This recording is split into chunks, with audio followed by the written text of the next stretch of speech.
this presentation is something as a group here that you probably might have heard before. As you know, my focus of presentation and study is often the books of His Holiness H.H Śivarāma Swami Māharāja. But I've been kind of, from these studies and also my other studies, I've kind of formulated it into a presentation, as the title suggests, how chanting the holy name, it really is a roadmap to love of God, because that's the means by which we are going to obtain success in spiritual life. The focus is the holy name, because it's the Yuga Dharma. So there's different stages, there's different symptoms, and there's different experiences, which one is going to have on their path towards obtaining love of Godhead. Yeah. So I find the subject of the different stages of Krishna consciousness very interesting to study. I've been studying it for a number of years. And so any questions about where we're going and what it's about? Yeah, so you might recognize some of the things we bring up, but I've got it all in a PowerPoint presentation with slides and things like that. So hopefully make it a bit interesting for everyone. Now, definitely the first part we're going to go through is something which I'm sure you will remember. If any of you attended the attentive and inattentive sessions that I did a couple of those. So please don't mind, but that's where it begins. So we're going to go over that, and there's no harm going over it again because it is quite important. Yeah. So let me just share my screen. Of course, I really like questions. I really like comments. So if you do have any questions or comments, then please feel free to share or to ask and to share.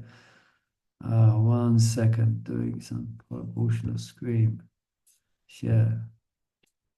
Oh, wow, we went straight into the Zoom is requesting bypass the system private window picker and directly access your screen and audio. Okay. Hare Krishna. Is this recording? Let me just check. Let me just check. Hare Krishna. How do I check if it's recording?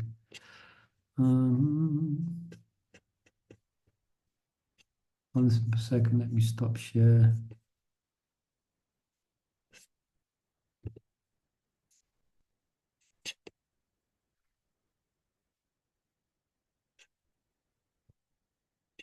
Excuse me. Hare Krishna, Hare Krishna. Krishna, Krishna, Hare I think Hare. it is. It I is. mean, yeah. How do you know? Yeah, it is recording. Okay. Yeah. All right, we are being recorded. Okay, let's try again. Share the screen, portion the screen. Because it announces it to everybody when it's recording. Okay, yeah. Okay, I turned it off for myself. It announces to everyone there, but doesn't announce to me. Okay. Next to your name, there is the recording red thing coming up. Yeah, you're right. Okay, okay. All right, so it's quite a blurb that Mother Chandravali sent out. A little, I got it here. I put it in AI and it came up with this, what you read about it. That's quite good. It's quite spot on. I did some adjustments to it. So everyone, so these are the sessions we're going to go through. I have no particular time of when this might end, but we got 1, 2, 3, 4, 5, 6, 7. We got 7 parts. Yeah. So the first part is going to be about attentive bhajan, because that's where to start. We're not going to get anywhere in Krishna consciousness, in chanting the holy name, unless we really see the importance of being attentive. So I thought it'd be good to go through that again. We can never repeat it enough times, because nothing is really going to happen. We're not going to make any progress along the road towards developing love of Godhead until that point that we are attentive. So it's always good to hear, and even if we come away from the first session of just being that little bit more determined to pay attention to the holy name, then that will be good. Just to wake us up a bit to the need. So hopefully it will share some things there, and then I'm going to speak about, then there's the next part. It's called acceptance and remembrance. Yeah. This is the foundation of our spiritual development. It's where we really accept ourselves as a servant of Krishna, and we identify ourselves as a servant of Krishna. Maybe in detail, it may be not. It may be just we are the servants of Krishna. And that really is going to help us to go into different stages of remembrance of Krishna. Yeah, so look at that. And this is going to look at the actual holy name as a means, or they said bhajan of the holy name. So again, it's going to look at this here, the different stages of remembrance.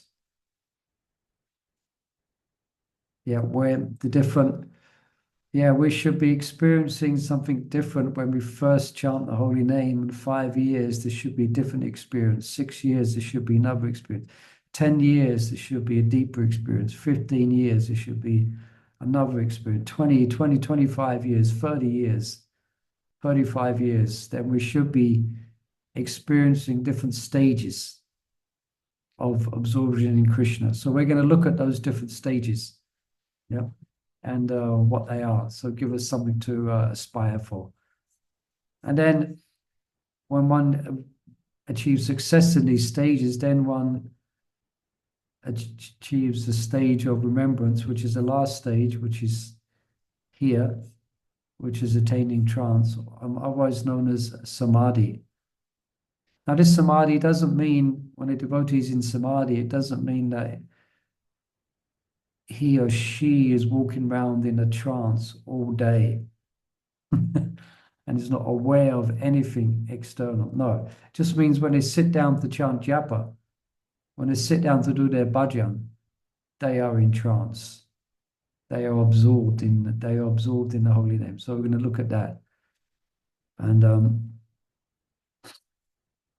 that goes a couple of chapters. Yeah. This will describe something more in that chapter. And then finally, examples of great devotees, the residents of Vrindavan and their absorption in the holy name and in Krishna. Okay. Any comments or questions? Basic introduction. So we're going to look at attentive bhajan, acceptance ourselves as the eternal servant of Krishna, what it means to chant the holy name, the different stages, and the stage of samadhi, which is needed before one attains bhava, which is the seed of love of Godhead. Yeah, now that's the stage we can go back to Godhead at, when the seed of love is sprouted. So there's a gradual process by which we attain that stage. So we're going to look at that stage and perfecting that samadhi, and wonderful examples. Okay. Any questions, comments? Okay, not so many here, I guess. Okay, so let me just check here. Okay, did any of you, how many? 4, did any of you attend this presentation that we did? Yeah, I think I did. You did, Chandravali did, Novel Lavangalatika, you remember this? And no, I don't remember it. Okay. Maybe I wasn't Okay. there. Anupama, did you attend this one? No, Prabhu, I think I must have missed it. Okay. All right. Okay. So it's good to hear it again. And good to hearing the first time, and good to hear again. Now, yeah. Does anyone have a problem with being inattentive? Yes. No, no problem. Perfect. Yeah. Oh God, It's a I'm still problem. fighting. Yeah. I'm still fighting every morning. Yeah, especially in this day and age, is especially with social media, etc., etc. It can have quite a catastrophic effect and doesn't. So being attentive, it's a question that comes up so many times in classes, you know. So, and it gets to, and I think they call something, it's called ADHD. It's called, what's it called? Attention Deficit Hyperactive Disorder. I've heard of that. Often it can be quite a serious when can be quite a serious problem with, especially can manifest in young people, where they're unable to be attentive to anything, even for a few seconds, you know. So, but yeah, so it is a problem, and it's a problem because it's considered to be an offense to be inattentive while chanting. So it's something we really have to take note of, and it's something we really have to try and avoid. I think I gave the example, Kavi Prabhu, he was telling me how he was on his way from the office to the temple, and he remembered, or he remembered that he forgot his bead bag. So he went back to the office, and when he got back to the office, then he found his bead bag. And his bead bag was on his hand all the time. His bead bag was actually on his hand, and he thought he forgot his bead bag and left it. He was full of thoughts of other things and just wasn't attentive, you know. Now, as right, we speak about attentiveness is needed in the spiritual life. Well, yeah, attentiveness is very much needed in spiritual life. That's why it's often described that being inattentive is or spiritual life is like a razor's edge. Yeah. So inattentiveness could have catastrophic effects in one's spiritual development, and unless it is addressed. Yeah, we have the example of Jad Bharat. As you know, the story in the Srimad Bhagavatam, he became inattentive towards his sadhana. Yeah, he became attentive to the deer and inattentive to his sadhana. So he went in a completely different direction. As you know, the story unfolds. Yeah. So you could read this, Mother Chandravali, this quote on the screen here. Yep. Make the most of the unique boon that the human form of life offers you. The opportunity to break the cycle of repeated birth and death. But take heed. Learned transcendentalists warn that the path of spiritual realization is difficult and as sharp as the edge of a razor. Yeah, so it's not just unique to us as well. And anyone seriously practicing any yoga in general or meditation in general, being attentive is something which is needed. Yeah, but also we need to be attentive, not just basically in everyday life. Can anyone think of any examples of what we have to be attentive to in everyday life? Yeah. And crossing the road. Crossing the I was road, just yeah. thinking, Especially here in India, God, you have to be, you are risking your life. You know, you have to be aware that you can die at any moment. You know, there's trucks thundering down the road, swinging from one side of the road to the other. But yeah, when crossing the road. Any other examples? Cooking. Cooking, yeah. everything actually. Slicing bread, Yeah. Slice playing the finger. sports. You have to be attentive. Driving, crossing the road, you know. Also, we have to be attentive in relationships.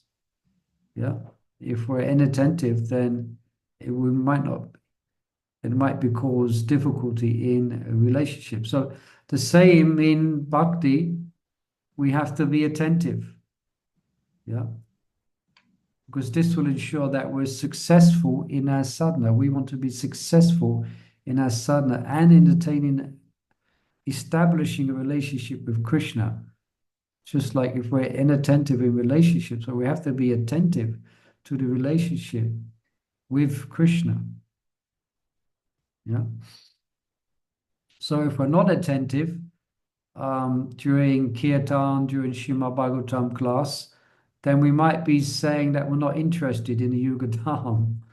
Yeah, well, actually, when we have other interests, we're not interested in glorification of the Lord. So it's hard. So we're hardly going to be successful. So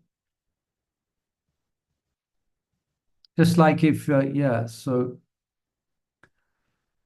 being attentive makes our determinations in spiritual life very effective. Yeah. It steers us in the right direction, avoids contrary results. So we'll just look at these three. You could read this, Mother Sahachari here. Yeah. Attentiveness means that determinations are knowledgeable, formulated to attain a corresponding goal, and such repeated conduct paves the shortest route to bhava. Yeah. So being attentive to where we are and where we want to go. And we're going to fill out that picture in great detail of where we are and where we want to go. So attentiveness means that we are knowledgeable. We have a plan. Yeah, and we have and there's a goal that we actually want to achieve. We're being very, very, very specific. It isn't vague at all. It's very, very refined and very specific. Yeah, so then it becomes very effective. Yeah, so that determination of attentiveness. Yeah. So just like if a boat, if it goes even if a boat goes 1 inch off its course, in due course of time, it would be miles away from its destination. Yeah, just 1 inch. And if the person steering the boat is not attentive to the moon, probably they've got sat navigation now, but to the moon or the stars, then they're going to be off. So we see that so many devotees take up, or so many people take up Krishna consciousness. I'm sure all devotees here, they've seen many people come, take some interest, and even take up some aspect of sadhana, some aspect of spiritual practice, but then they become inattentive to the actual goal. Yeah, something distracts them. Like we had one devotee in the ashram, he became really expert at Sanskrit.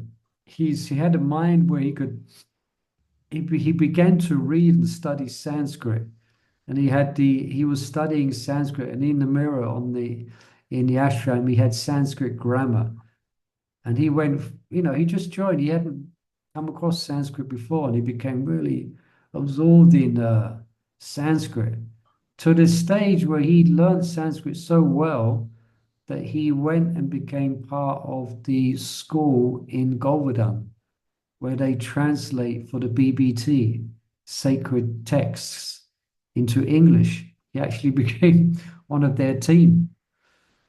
But then because he had an analytical mind, and with the analytical mind, he got into astrology. So he was doing well. Then he got into astrology, and he got more into astrology, and he got more into astrology, he got more into astrology, and he left Krishna consciousness. He forgot the goal. His eyes went off the goal. It wasn't clear to him, the actual goal. It wasn't clear in his mind. So he made a deviation. Yeah. No doubt there's no loss or diminution. Yes, that's there. But next life, or life after that at some point. Yeah, so gone off track. So often we use the word deviate. Now that's because one is not attentive. One is not being attentive to an actual goal. One is not very clear. Yeah. So one drifts away. Yeah. So in other words, one thinks there's other goals outside of bhava or love of Godhead. One has just lost that fixture. One has lost that determination. Yeah. And becomes distracted by the material energy. Devi Isha Gunamayi Mamarata, which is the material energy is very powerful. So we have to have a powerful determination, which is brought about by being attentive to Krishna consciousness. Yeah. And also if it's avoid contrary results. Yeah. Sometimes we can get the opposite. We get the opposite of what we actually originally desire. Yeah. So in other words, if one is walking up the stairs, he may fall down.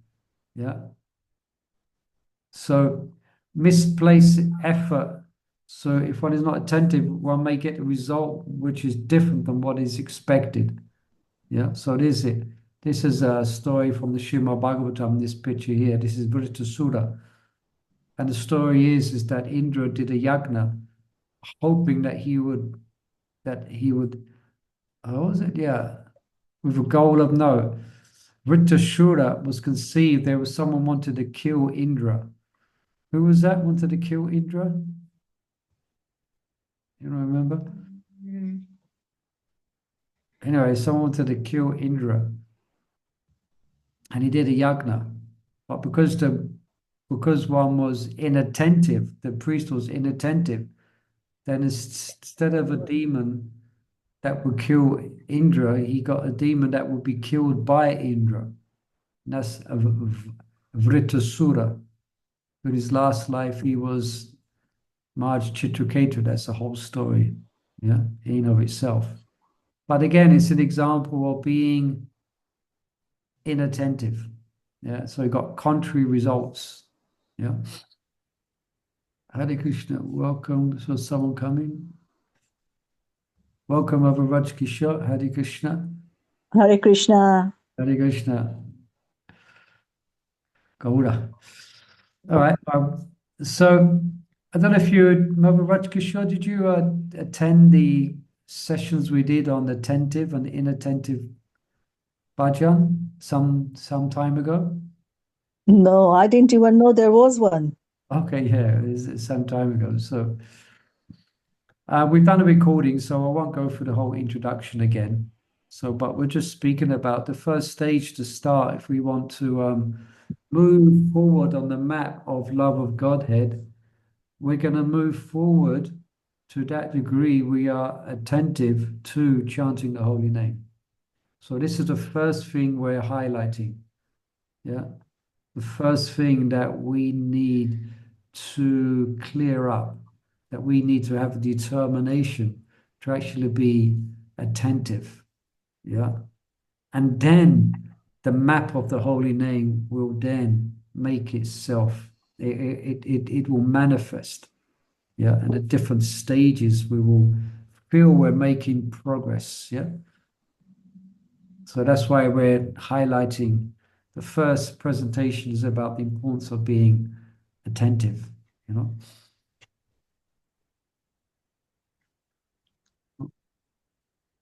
Okay, and then missed that.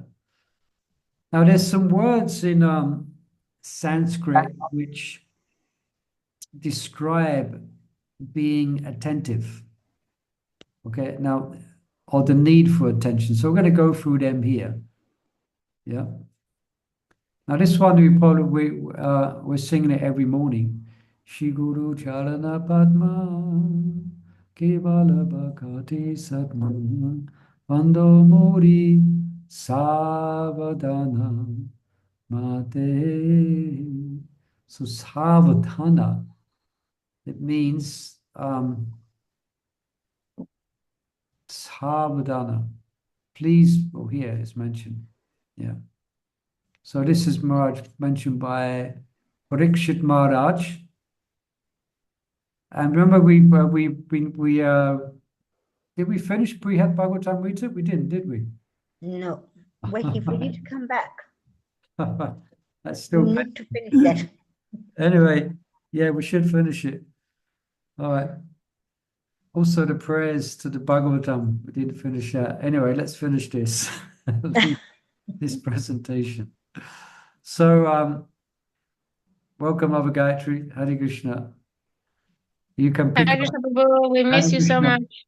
Hare Krishna, good to hear you again. Thank you for joining us. Now, I won't go for the whole introduction, but I just asked the same question. I just asked Mother Rajkishore. Did you attend the presentation we did some time ago on attentive and inattentiveness? I think not. Silence. Right, so Parikshit Maharaj, as you know, at the end of the Srimad Bhagavatam, then his mother approaches him, and she is really keen to hear the essence of what he heard from Sukadeva Goswami. So Maharaj Parikshit doesn't have long, and he gives the essence in the form of Brihat Bhagavatamrita, as we know, because we have been reading it. And he says to his mother, Savadana, please, dear mother, please be now fully attentive. Yeah, fully attentive. And it comes up, Bando Muri Savadana, worship him, worship the Guru. How should we worship the Guru? With great care and great awe. Yeah. Bando, oh friend, Bando Muri Sava, this is the advice. Worship your Guru with great care and a great awe. So the verbal root of Savadana, like Sanskrit, there's these roots. It's based on the root meanings of syllables. So the root here is da. So in Sanskrit, it means to put. And when it has ava, it means to put down. Yeah. So it means putting down. So in other words, if you're putting something down, or you put unnecessary things away, or you put something which is essential in its place. Yeah. Put other things down and put something which is essential. Yeah. So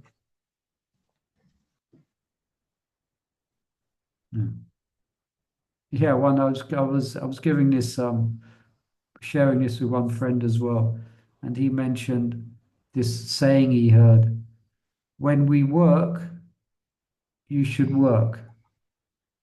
When you eat, you should eat. When you're at home, you should be at home. When you're in the office, you should be in the office. When you wash the dishes, you should wash the dishes. You get the idea here? When you chant the holy name, you should chant the holy name. Don't plan your day. Don't think of the news. Don't think of this. When you chant the holy name, chant the holy name. Yeah. So anyway, back to the point. Yeah. So the following meaning for being attentive is here. One meaning of, so we're just broadening it out what it means to be attentive, because it's important to be attentive. So to inspire us to be attentive, these are some different meanings of being attentive. So Savadana, it means to place our wandering minds and devotions where they belong, in Guru and Krishna. That's where our wandering mind actually belongs. That's where we're going to find shelter, yeah, and relief. And that's where we're going to make advancement. Yeah, by being attentive, by placing our wandering minds and devotions where they belong, in Guru and Krishna. Another word in Sanskrit, which implies the same thing, is avahita. So it means to be fixed in mind and not deviate from an intended purpose. Remember, we mentioned in the beginning, just like a boat, it has a destination. And if it deviates 1 inch about, of 1 hour later or one day go in a complete different direction. So avahita, yeah. So it's similar to avadana. It has the same root, which is da, yeah. So it basically it's the same verbal root, as the same da has many, it's used in different contexts. So an example of this was when Brahma prays to the Lord, here. With a fixed mind, he, Brahma, with a fixed mind, he, Brahma, offered the Lord prayers as written or approved by Vedic literature. Yeah. So in other words, the Creator was fixed in mind without deviation. Fixed in mind. Yeah. Now I was going over this and I was quite inspired. Sometimes before I chant in the mornings, I do different things before I chant. There's different prayers I sometimes chant. And I know those prayers quite well. And what I've found, because I know them quite well, when I'm saying them, I can say these prayers and be inattentive to them. It's a set of 14 prayers that I recite before I start chanting. And sometimes I'm on the fourth of the prayer and I realize I haven't been listening to what I am saying. Yeah. So what's the point? So then I go back and start again. So with a fixed mind, Brahma prayed. He wasn't being inattentive. Yeah. So the Creator had fixed mind and without deviation. Yeah. So it means to be fixed in mind and not deviate from its intended purpose. Yeah. Unless if we're not fixed and we're not fixed, how are we going to attain the goal of sadhana? Yeah. How else? Yeah. So avahita, to be fixed in mind and not deviate. Asavadana, to put other things aside. Avahita, to be fixed in mind and not to deviate. Then this one here, this is a favorite of mine, is also utkana. Kana means ear, okay? So ut means up and kana means ear.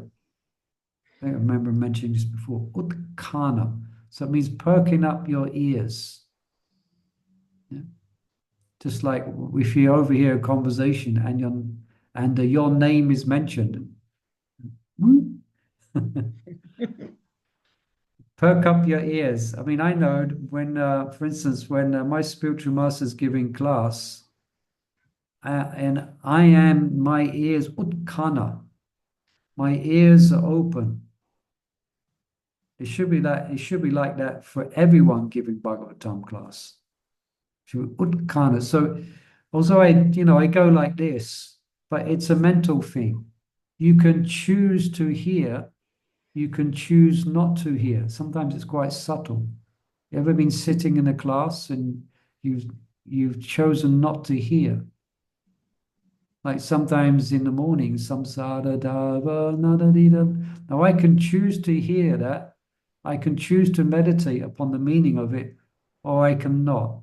I could utkana. I can choose to. And there's a profound difference when I choose to actually meditate on the prayers. For instance, samsara dava nadadida loka. Now I'm in the same place, and there can, like in Mayapur here, Mangalarti is attended by about 1,000 people or more. That's 2,000. And there's 2,000 people singing samsara dava. And sometimes I can be inattentive to it. It's amazing. It's amazing. The mind has this amazing ability. So, I mean, utkana.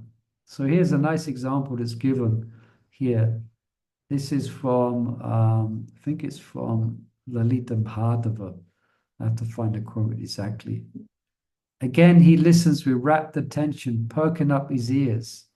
Then his bodily hairs standing in ecstasy, he says, moving through the air in waves of sweetness, the tinkling of Radha's ankle bells silences the cooing of the sarasi birds, and fills my heart with a host of ecstasies. And this word is used, utkana. He's listening to the sound that right around his ankle bells.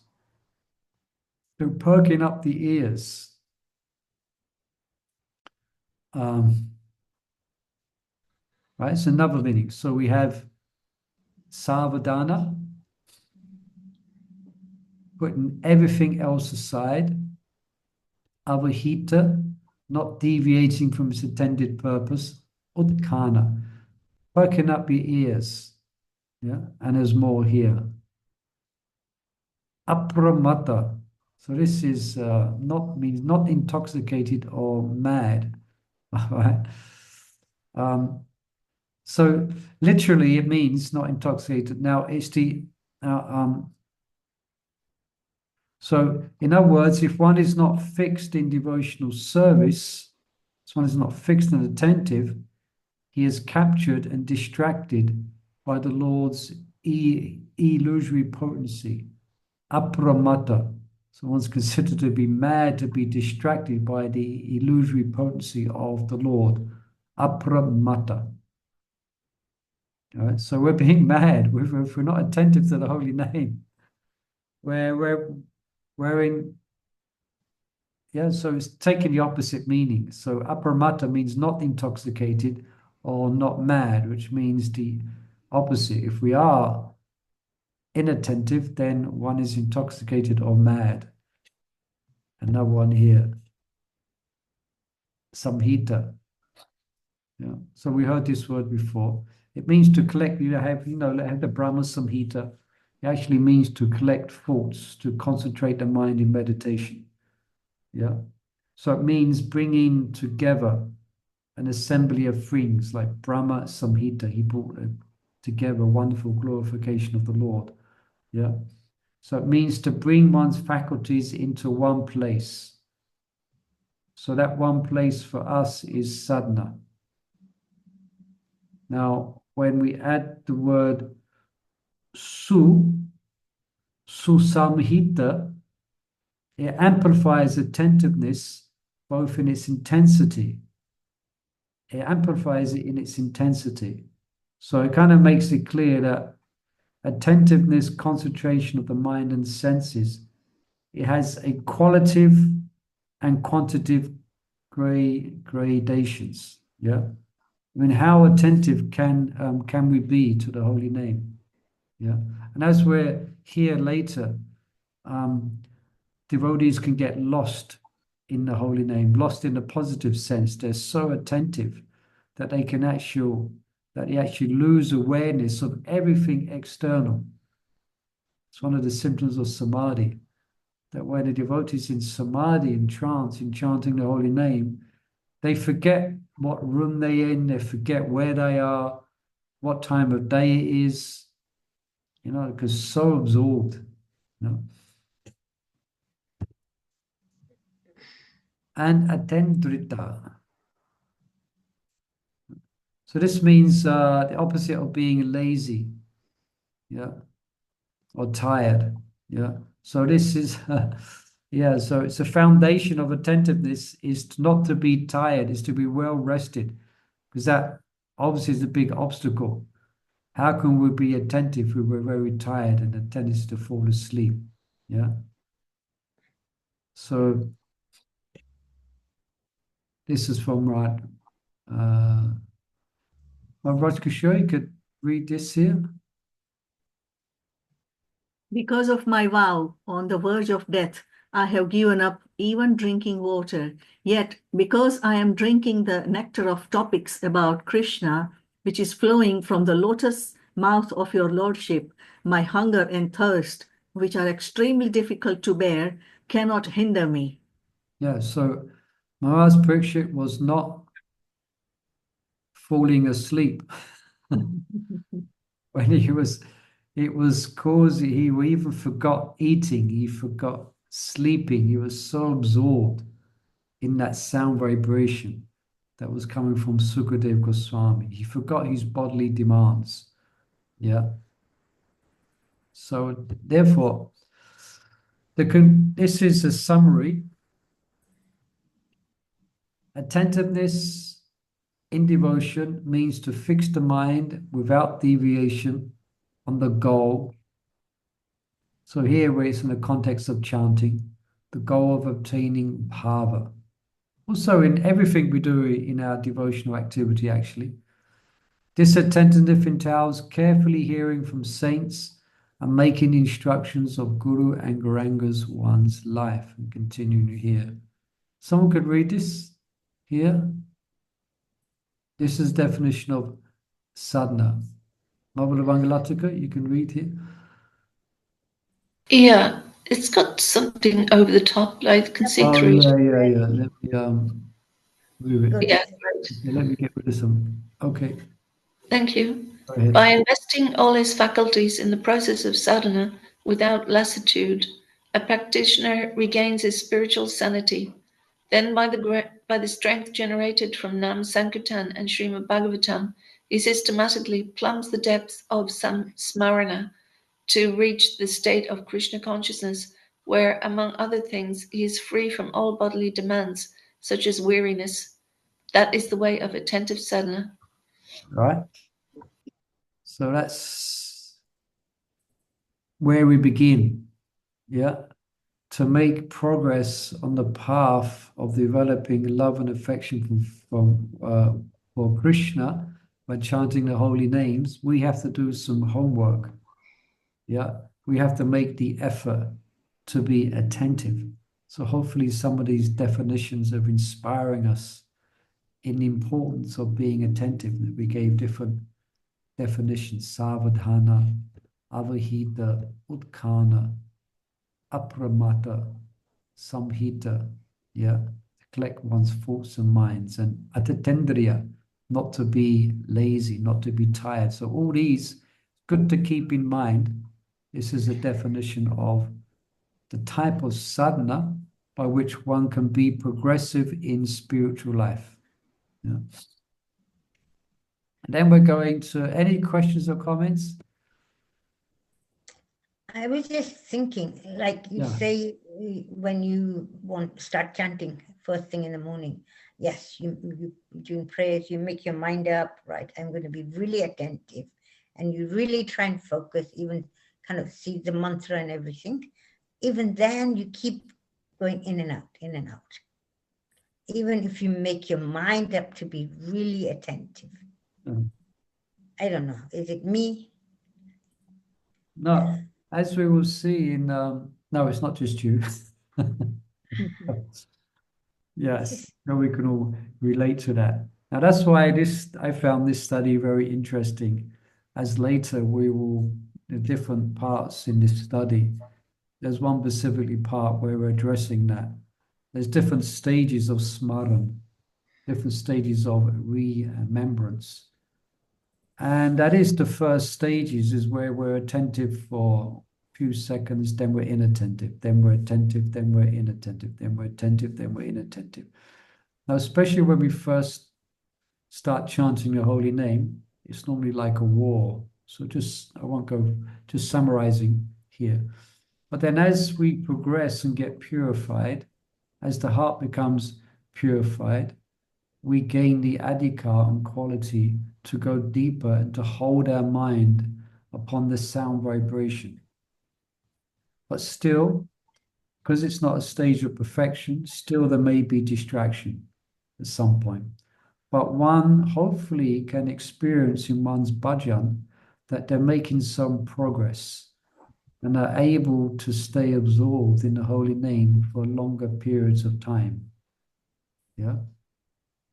So it's something that has to be cultivated, and something that has to be practiced. And ultimately, it's not just us as well.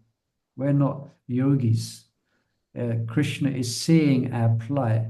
Krishna is seeing our effort. So if we're really sincere, Krishna will step in and help us, you know.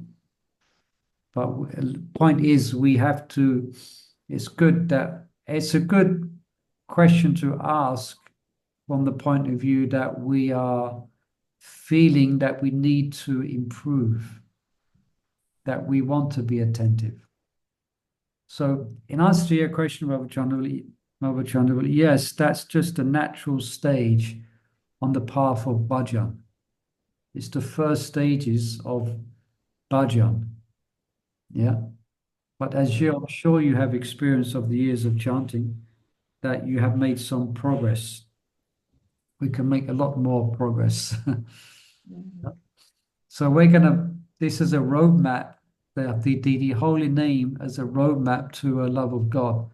We're going to kind of lay out the different symptoms and different stages that one passes through in this smaran.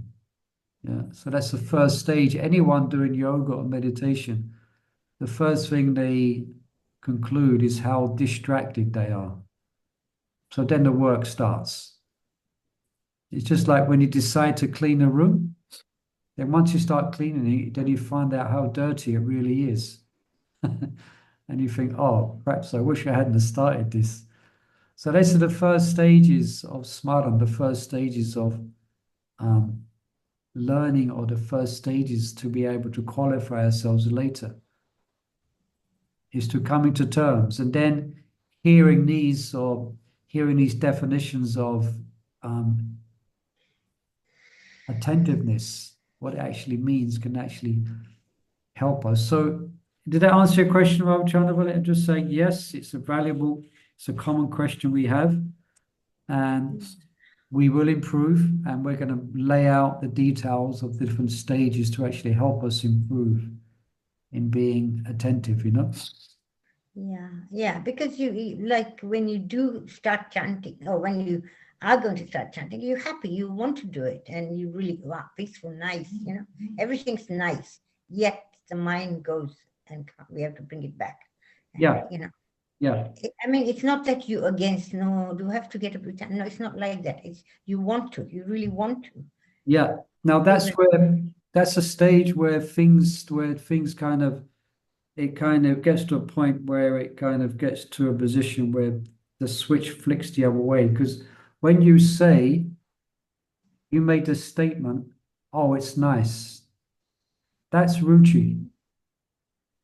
That's ruchi. When your heart, you've experienced it's nice to be attentive, then you're naturally going to want to be attentive because you're getting a taste from it.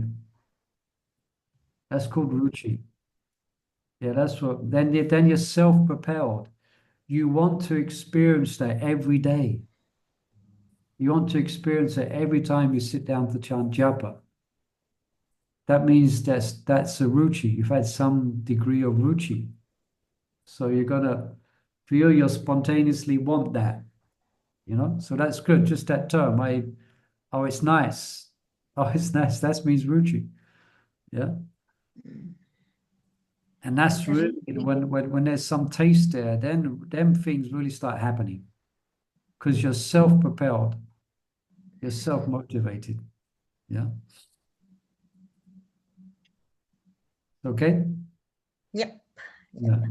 Anybody else? I think I was feeling like this because I heard a couple of days ago, I was, Adam, the brahmachari, he was like really chanting loudly, Hare Krishna, Hare Krishna. And I was just thinking, well, why can't I sit down and just chant like that, loudly, clearly, and really be focused, I was just feeling like that, That's good. That's why it's good to chant in the association of devotees as much opportunity as we get, because you can see and you get inspired by other devotees chanting. Yeah. Now, just a few. Anybody else? Any questions? Okay. So let's just go now. Here we're going to look at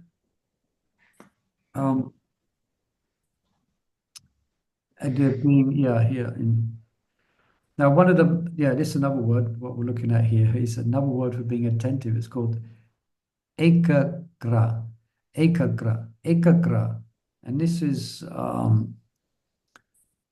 which means here's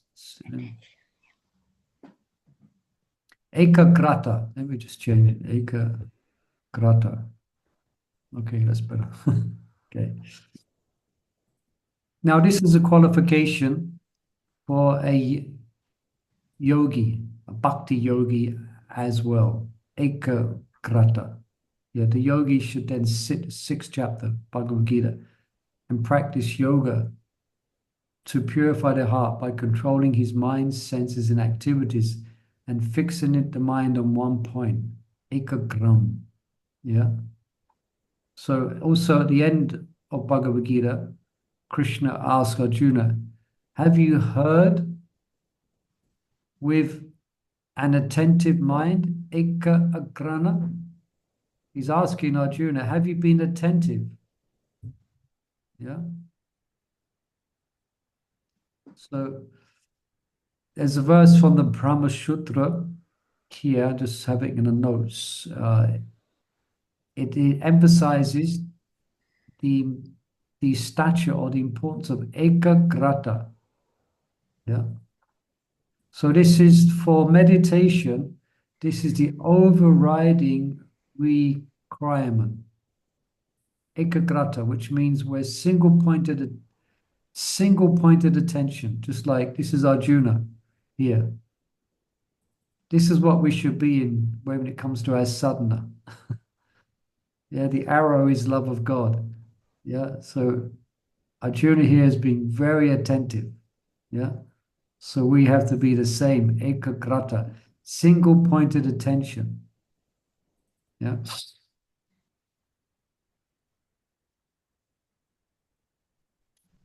So whenever a yogi or bhakti yogi can find single-pointed concentration, that at that place he may practice meditation. That place and that situation by which he or she can concentrate. Yeah, because why? It's the most important to find a nice place to chant the holy name away from distractions. That's the most important thing. Yeah, ekagrata, that situation, that place. I mean, that's why it's mentioned that yogis go to the Himalayas, etc. Why? Ekagrata, they have to pay attention. Yeah, because that's the way you can make progress. And it may be different for different devotees at different times, at different stages in their Krishna consciousness.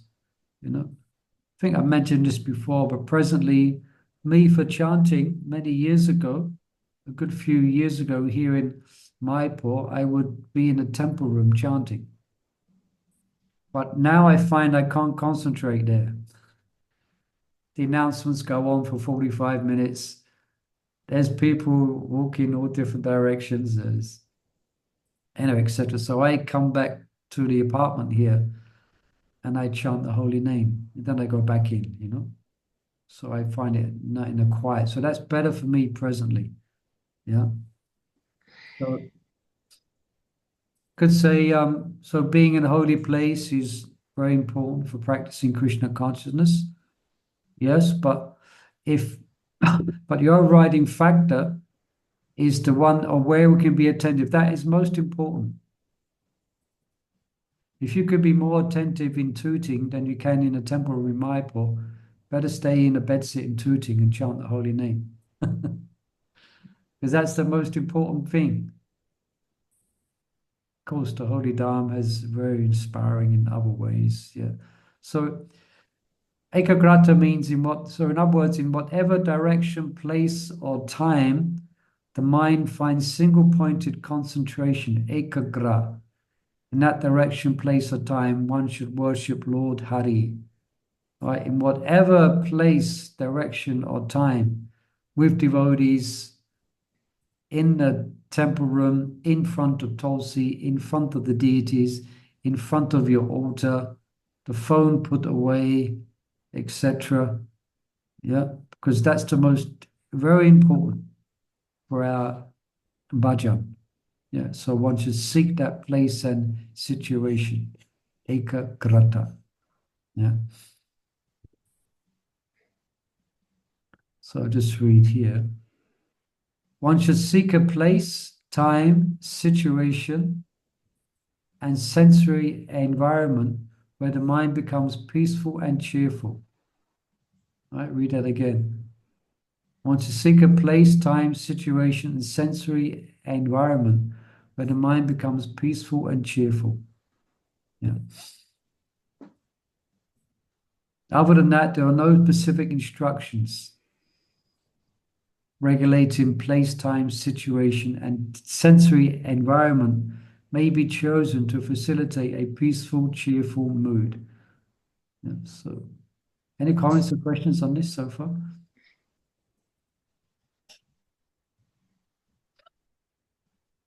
Yeah, here's a question here, just addressing this question that often we hear one should meditate in a holy place. Holy place brings liberation. Okay. Now just read this here. The Brahma Muhurta is very auspicious. The bank of a body of water where people do not congregate are all helpful to practice Krishna consciousness. But more than this is the place where one can be attentive. If attentiveness is more easily attained in the absence of these, or the sadhaka has no access to them, then the most important thing is one-pointed attention. Yeah, so even if we don't have the facility, still we could try to be ekagrata. All right? Now perhaps we'll cover this next week. I've got another last set. And any last questions or comments on this so far? Something to think about when you sit down tomorrow and you pick up your beads. Just try and remember this. Hopefully some type of inspiring you of the need to be attentive, Then we're going to make progress. I'm sure we've experienced when we chant attentive japa, it can be like a world of difference, So this is just a few elaborations on the words of attentiveness, as given in Sanskrit, okay? So broadening it out a bit, give us an idea of what it means to be attentive. Okay? Mm-hmm. Right. In the last thing you Thank read, you. That's very helpful. It's very helpful. Yes. Sorry, Chandrabali. in the last paragraph you read about the body of water, like chanting near water, like sea, ocean, beach. Why is it so peaceful? Why is it so important? I'm just thinking, because we were like that when I went to Africa. I was just wondering. Why does it feel so peaceful be chanting? Well, that's because it's the mode of goodness, you see. Mm-hmm. It's the mode of goodness is sattva, and that's a natural position of the mind, actually, is sattva gun. Yeah. Anything else just agitates the mind. So that's why it's good to seek out that type of place to do some really serious bhajan. Yeah. And the other thing would be our body is 3/4 water. Sorry? The body? Because our body is 3/4 of water, made with 3/4 of water. So there's some harmony there. Our body yes. The earth is 3/4 water. Our body is 3/4 of water. So yeah, I guess there's some scientific, reaction to being in such a place. I mean, that's why sages, classical sages in Mahabharata, they all go to banks of the Ganges, banks of the Yamuna. Yes, that's what I mean. Why? The reason they're going there is so they can be attentive. They're not just going there because it's pleasant to look at. They're going there because they're not going to be distracted. So the most important thing in spiritual practice is not being distracted. It's not going to make any progress. So find that place, find that situation. Okay, we may be living somewhere. I mean, I can find anywhere you can live. You can find a place in your house or where you can. There's a room where you can be more attentive than chanting in another room. A certain arrangement you can make, even if you're living in a noisy street, you can find a situation within your living place make a sacred place that's going to help you to be attentive, because that's the most important thing. All right. Okay, I better stop. I'm going to jump into another reading. Okay, thank you, everyone. Thank you. Try again next week, same Hare time. Krishna, Hare Krishna. Hare Krishna, Hare Krishna, Krishna Krishna, Hare Hare. Yeah.